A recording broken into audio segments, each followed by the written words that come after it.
झाली आहे संध्याकाळची वेळ आणि आज होता सोमवारचा बाजार.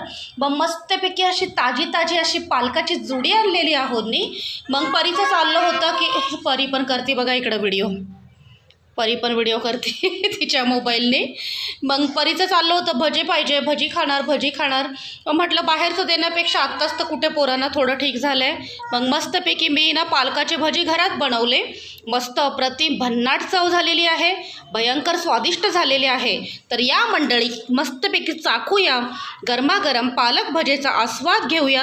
तुम्ही इव्हनिंग स्नॅक्समध्ये काय बनवलं आहे तेही मला नक्की कळवा कमेंट्सद्वारे. आणि ह्या रेसिपी तर खूप सिंपल आहे, सगळ्यांनाच येतच असेल, पण तरीही रेसिपी हवी असेल तर चॅनलला लाईक करा, शेअर करा, सबस्क्राईब करा, सपोर्ट करत राहा. तुमच्या सपोर्टने मी अधिक प्रोत्साहित होऊन आणि छान व्हिडिओ तुमच्यापर्यंत पोचवत राहील. तर तुम्ही सपोर्ट करायला अजिबात कंजूसी बाळगू नका. बघा माझी परीही तेच सांगते. तर ठीक आहे मंडळी, भेटूया पुन्हा.